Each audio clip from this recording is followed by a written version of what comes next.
നമസ്കാരം. എല്ലാവർക്കും the astro journey എന്ന യൂട്യൂബ് ചാനലിലേക്ക് ഹൃദ്യമായ സ്വാഗതം.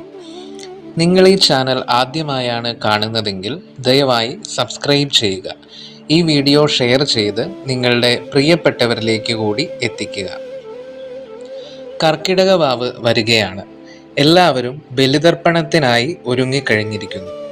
പലപ്പോഴും ബലിതർപ്പണത്തിൻ്റെ ചിത്രങ്ങൾക്കിടയിൽ സമൂഹ മാധ്യമങ്ങളിൽ ഇതൊക്കെ വെറും അന്ധവിശ്വാസമാണെന്നും വെറുതെ പാഴാക്കുന്ന ചോറ് പട്ടിണി അനുഭവിക്കുന്നവർക്ക് കൊടുത്തുകൂടെ എന്നൊക്കെയുള്ള പുരോഗമനവാദങ്ങൾ കാണുവാൻ സാധിക്കും. ഇതൊക്കെ കാണുന്ന പുതിയ തലമുറ നമ്മുടെ ആചാരങ്ങളുടെ സത്യാവസ്ഥ മനസ്സിലാക്കാതെ ഈ ആചരണങ്ങൾക്കുമേൽ മുഖം തിരിച്ചേക്കാം. ബലിതർപ്പണത്തിന് മുൻപായി എന്താണ് ബലിതർപ്പണത്തിൻ്റെ പ്രാധാന്യം എന്ന് നമ്മൾ മനസ്സിലാക്കണം. നമുക്ക് ഈ ശരീരം തന്നത് നമ്മുടെ അച്ഛനും അമ്മയുമാണ്.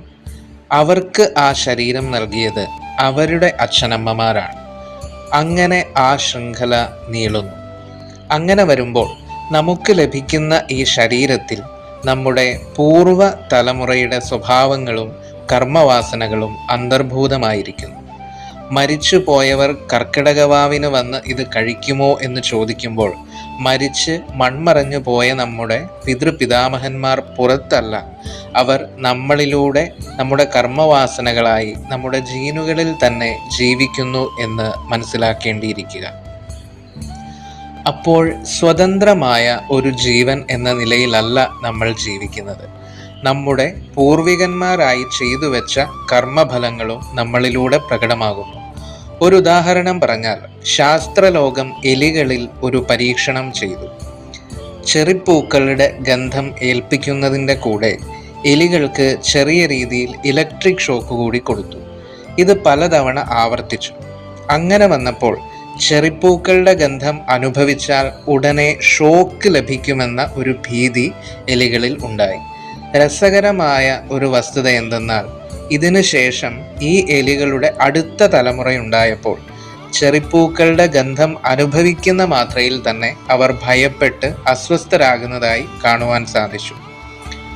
അപ്പോൾ പഴയ തലമുറയിൽ ഉണ്ടായ അനുഭവങ്ങൾ വാസനാരൂപത്തിൽ നമ്മുടെ ഉള്ളിൽ കാണുമെന്നുള്ളതിൻ്റെ ഒരു പ്രധാനപ്പെട്ട തെളിവാണിത്.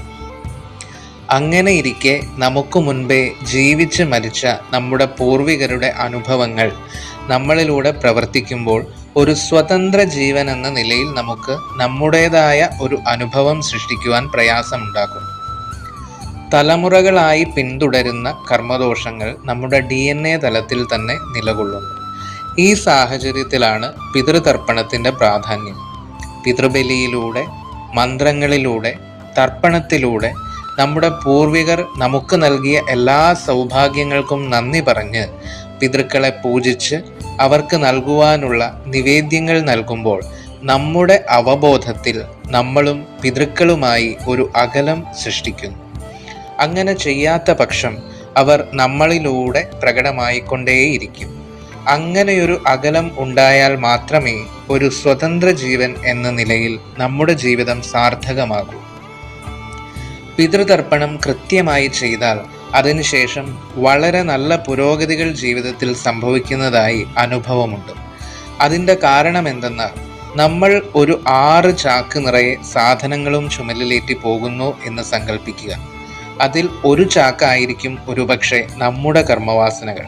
ബാക്കി 5 ശാരീരിക തലത്തിൽ നമുക്ക് വന്നു ചേർന്ന നമ്മുടെ പൂർവികരുടെ സഫലമാക്കപ്പെടാത്ത കർമ്മഫലങ്ങളും വാസനകളുമായിരിക്കും.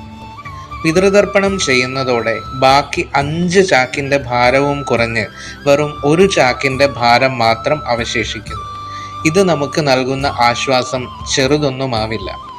ആയതിനാൽ നമ്മുടെ കുട്ടികളെ ഈ വിഷയത്തിൽ ബോധവത്കരിക്കുക. ഇത്തരം ആചരണങ്ങൾ വെറും അന്ധവിശ്വാസങ്ങളല്ല, മറിച്ച് മാനസിക, ശാരീരിക, പ്രാണതലത്തിൽ വരെ ഇമ്പാക്റ്റുള്ള ശാസ്ത്ര പദ്ധതികളാണെന്ന് അവരെ ബോധ്യപ്പെടുത്തുക. ആയതിനാൽ പൂർണ്ണമായ വ്രതനിഷ്ഠയോടും സമർപ്പണത്തോടും കൂടി ബലിതർപ്പണം ചെയ്യുക. ഈ സന്ദേശം പരമാവധി ഷെയർ ചെയ്ത് എല്ലാവരിലേക്കും എത്തിക്കുക. നന്ദി, നമസ്കാരം.